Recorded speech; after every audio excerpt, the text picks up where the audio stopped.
अजी अच्छा नहीं लगता किसी को अपनी याद दिलाना, बेवक्त बेवजह बेसब्री से उन पे खुद का हक जताना।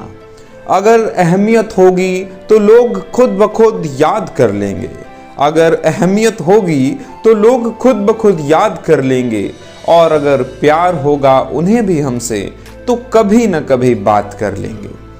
किसी शायर की लिखी इन पंक्तियों को आज नीले आसमान में राष्ट्रपिता महात्मा गांधी जी की आत्मा गुनगुनाते हुए महसूस कर रही होगी। इसका कारण बनी है रायबरेली जनपद के लालगंज कस्बे के सबसे पुराने और व्यस्ततम चौराहे गांधी चौराहे के नाम को बदलकर अटल चौक कर दिया जाना। यद्यपि आज से पहले गांधी चौराहा पर राष्ट्रपिता महात्मा गांधी जी की कोई प्रतिमा नहीं स्थापित थी, मगर महात्मा गांधी के स्वतंत्रता संग्राम आंदोलन के दौरान लालगंज आगमन व इसी ऐतिहासिक गांधी चौराहे के समीप ही स्थित गांधी चबूतरे की जगह पर की गई ऐतिहासिक जनसभा की स्मृतियां लालगंज कस्बे की आत्मा में इतने गहरे पैबस्त थीं कि यहाँ के हर गांधीवादी विचारधारा, सत्य, अहिंसा, धैर्य व न्याय के मार्ग पर चलने वाले लोक मन के मंदिर में महात्मा गांधी की मूर्ति स्थापित थी। मगर वक्त एक जैसा नहीं होता और दौर बदलते देर नहीं लगती। अतीत की गर्द झाड़ने पर पता चलता है कि ऐतिहासिक नमक सत्याग्रह आंदोलन की पूर्व तैयारियों, जनमन में आंदोलन की अलख जगाने और आंदोलनों में जन जन की भागीदारी सुनिश्चित कर भारतवर्ष से अंग्रेजी हुकूमत को जड़ से उखाड़ फेंकने के अपने महाअभियान के दौरान गांधी जी 13 नवंबर 1929 को रायबरेली पहुंचे। पहली जनसभा बछरावा और उसके बाद रायबरेली में सभा की। इतिहास में दर्ज सुनहरी इबारतें यहां बताती हैं कि इस दौरे में महात्मा गांधी के साथ उनकी धर्मपत्नी कस्तूरबा गांधी जी भी थीं। कस्तूरबा गांधी ने जब सभा में महिलाओं से आज़ादी की लड़ाई में सहभागिता का आह्वान किया तो महिलाओं ने अपने जेवर तक उन्हें सौंपते हुए कहा था कि वह उन्हें अपनी सबसे कीमती चीज दे रही है। यहाँ गांधी जी का स्वागत रायबरेली की जनता ने बेहद गर्मजोशी व अपार भीड़ के साथ किया था। 14 नवंबर 1929 यह वो ऐतिहासिक तारीख थी जब राष्ट्रपिता महात्मा गांधी लालगंज पहुंचे थे। गांधी चौराहे के समीप जिस स्थान पर सभा होनी थी उस जगह लोगों ने चबूतरा बनाया था। वही चबूतरा आज गांधी चबूतरे के नाम से जाना जाता है। गांधी चबूतरे पर हुई इस सभा में लालगंज सहित पूरे बैसवारे ने महात्मा गांधी को हाथों हाथ लिया था। दरअसल महात्मा गांधी को 1921 में रायबरेली में हुए किसान आंदोलन के दौरान अंग्रेजों की पुलिस द्वारा सैकड़ों किसानों की दिन दहाड़े हुई नृशंस हत्या ने झकझोर दिया था। इसी के बाद उन्होंने जवाहरलाल नेहरू को रायबरेली में सक्रियता सुनिश्चित की। इस घटना के बाद महात्मा गांधी ने स्वतंत्रता संग्राम में रायबरेली की अतुलनीय बलिदान व योगदान को समझा। इसी के बाद उन्होंने स्वतंत्रता आंदोलनों में किसानों और मजदूरों की सहभागिता सुनिश्चित करने पर बल दिया।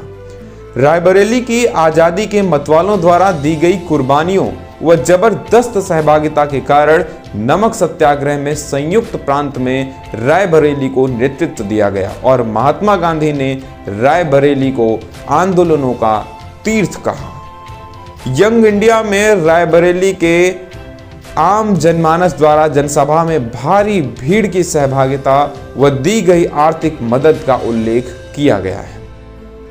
आज जब केंद्र व उत्तर प्रदेश दोनों जगहों पर भाजपा की सरकार है, नाम बदलने की होड़ लगी है, तब लालगंज के भाजपा नेताओं ने भी इस होड़ में अपनी सहभागिता सुनिश्चित करने के लिए अन्य स्थानीय सामाजिक नागरिकों के सहयोग से गांधी चौराहा पर भारत रत्न अटल बिहारी वाजपेयी जी की प्रतिमा स्थापित कर चौराहे को अटल चौक में परिवर्तित कर दिया। इसके बाद जब मीडिया में मुद्दे को लेकर हलचल हुई तो कांग्रेसियों ने उस दिन लालगंज में गांधीवादी कांग्रेसी नेता उपेंद्र बहादुर सिंह गुरु जी की पुण्यतिथि पर आयोजित कार्यक्रम के बाद कांग्रेसी नेता विजय शंकर अग्निहोत्री के नेतृत्व में इस घटना के विरोध स्वरूप राज्यपाल को संबोधित एक ज्ञापन देकर अपने विरोध की इतिश्री कर ली। विजय शंकर अग्निहोत्री ने कहा कि महात्मा गांधी और अटल बिहारी वाजपेयी जी दोनों देश के महापुरुष हैं, दोनों को सम्मान देना चाहिए। अटल जी की प्रतिमा अन्यत्र किसी चौराहे पर भी लगाई जा सकती थी। जानबूझकर गांधी चौराहे पर यह करके गांधी का नाम मिटाने की कोशिश की गई है, जिसका विरोध कांग्रेस पार्टी करेगी।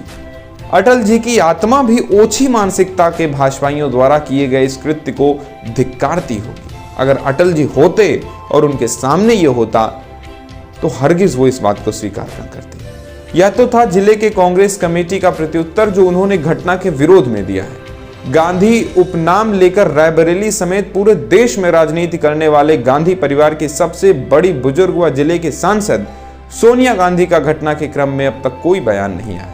इसके साथ ही इस वक्त पूरे उत्तर प्रदेश में विधानसभा चुनाव प्रचार की कमान संभालकर प्रचार में लगी कांग्रेस की राष्ट्रीय महासचिव व रायबरेली के समस्त मामलों का प्रभार जिन प्रियंका गांधी वाड्रा के पास है, उनका भी अभी तक इस मामले में कोई आधिकारिक बयान नहीं सामने आया। शायद उनके प्रतिनिधियों द्वारा व जिला कांग्रेस कमेटी द्वारा उन्हें इस बात से अवगत ही न कराया गया हो।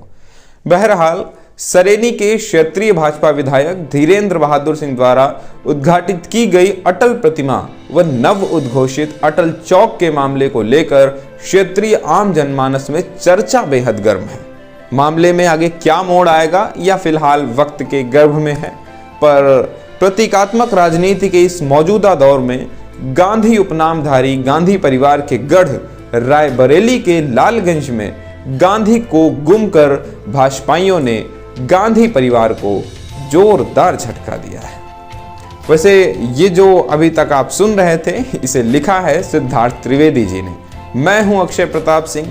अगर आपको कोई प्रतिक्रिया देनी है तो आप कमेंट कर सकते हैं या फिर डिस्क्रिप्शन में सिद्धार्थ त्रिवेदी जी की ईमेल आईडी है, आप डायरेक्ट उनसे भी बात कर सकते हैं। नमस्कार, मिलते हैं अगले वीडियो में। धन्यवाद।